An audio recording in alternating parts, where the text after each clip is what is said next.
नमस्कार सर्वांना, श्री स्वामी समर्थ। पुन्हा एकदा तुमच्या सर्वांचं अगदी मनापासून माझ्या यूट्यूब चॅनलमध्ये स्वागत आहे। तर चला तर मग श्री स्वामी समर्थांच्या चरणांना वंदन करून आजच्या व्हिडिओला सुरुवात करूया। तर उद्या शनिवार, उद्या आहे संकष्टी चतुर्थी। तर उद्या गणाधीप संकष्टी चतुर्थी आहे। तर दरवर्षी अग्न महिन्यातील कृष्ण पक्षातील चतुर्थी तिथीला गणाधीप संकष्टी चतुर्थी ही साजरी केली जाते। हा दिवस हा भगवान गणेशाला समर्पित आहे। तर उद्या संकष्टी चतुर्थीच्या दिवशी गणपती बाप्पांची अगदी भक्तिभावाने पूजा ही करायची आहे। अगहान महिन्याच्या कृष्ण पक्षाची चतुर्थी ही सुरू होते 8 नोव्हेंबरला सकाळी 7:32 आणि अगहान महिन्याच्या कृष्ण पक्षाची चतुर्थी ही समाप्ती 9 नोव्हेंबर पहाटे 4:25 तर ताईंनो आणि दादांनो, उद्या शनिवार संकष्टी चतुर्थी। तर उद्या तुम्हाला संकष्टी चतुर्थीच्या दिवशी असा एक दिवा लावायचा आहे।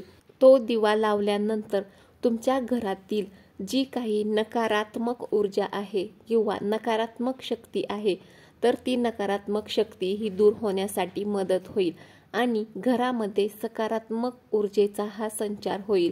घरामध्ये सुख, समाधान, शांती आणि समृद्धी ही नक्कीच येईल।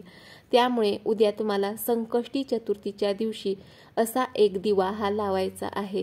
जर तुम्ही तो दिवा लावला तर साक्षात माता लक्ष्मीची ही कृपा तुमच्यावरती होईल आणि धनवृद्धी देखील होईल। त्यामुळे उद्या संकष्टी चतुर्थीच्या दिवशी तुम्हाला हा दिवा लावायचा आहे। घरामध्ये ज्या ठिकाणी ईशान्य कोपरा येतो त्या ठिकाणी शक्यतो आपलं देवघर हे ठेवायचं आहे आणि या जागेतून आपल्या घरामध्ये सकारात्मक ऊर्जा देखील येत असते।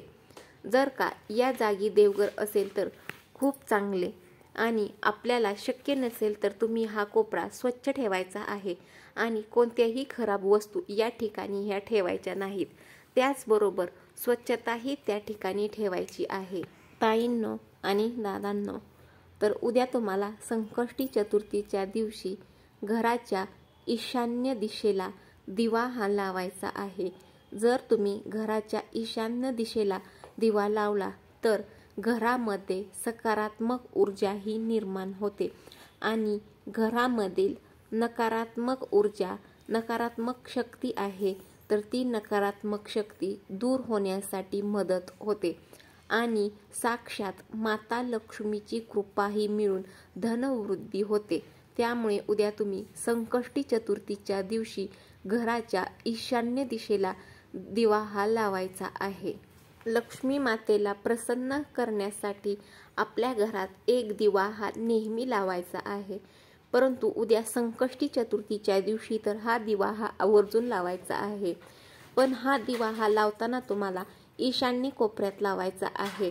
रोज हा दिवा त्या ठिकाणी लावायचा आहे। त्याचबरोबर त्या दिव्याखाली तुम्हाला थोडे मुठभर तांदूळ हे ठेवायचे आहेत। उद्या संकष्टी चतुर्थीच्या निमित्ताने तुम्ही हा दिवा हा ईशान्य कोपऱ्यामध्ये लावायचा आहे। उद्या संकष्टी चतुर्थीच्या दिवशी गणपती बाप्पांना दुर्वा ह्या अत्यंत प्रिय आहेत। त्यामुळे उद्या चतुर्थीच्या दिवशी तुम्ही गणपती बाप्पांना 11 दुर्वांची जुडी ही अर्पण करायची आहे किंवा 21 दुर्वांची जुडी अर्पण केली तरी देखील चालेल। त्यांच्या मस्तकावरती दुर्वा ह्या अर्पण करायच्या आहेत। जर तुम्ही त्यांच्या मस्तकावरती दुर्वा ह्या अर्पण केल्या तर गणपती बाप्पांची विशेष अशी कृपा ही लाभते। मोदक हे गणपती बाप्पांना अतिशय प्रिय आहेत।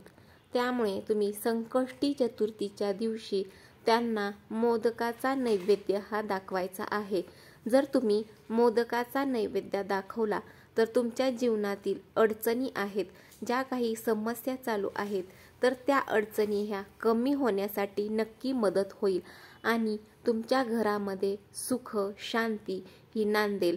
घरामध्ये सुख, समाधान, समृद्धी ही येईल। त्यामुळे उद्या संकष्टी चतुर्थीच्या दिवशी तुम्ही बाप्पांना मोदकाचा नैवेद्य हा आवर्जून अर्पण करायचा आहे। उद्या संकष्टी चतुर्थीच्या दिवशी गणपती बाप्पांचे मनापासून गणेश स्तोत्राचे पठण करायचे आहे। जर तुम्ही मनापासून गणेश स्तोत्र पठण केला तर तुमची जी काही आर्थिक समस्या किंवा जी काही आर्थिक संकट चालू आहेत, तर ती आर्थिक संकट किंवा आर्थिक समस्या आहेत त्या देखील दूर होतील।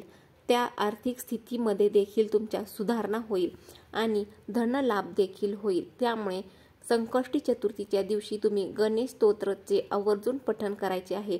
जर तुम्हाला पठण करायला जमत नसेल तर तुम्ही ते श्रवण देखील करू शकता। व्हिडिओमधील माहिती ही जर का तुम्हाला माहितीपूर्ण वाटली असेल तर व्हिडिओला नक्की लाईक करा, शेअर करा आणि चॅनलला सबस्क्राईब देखील करा। श्री स्वामी समर्थ।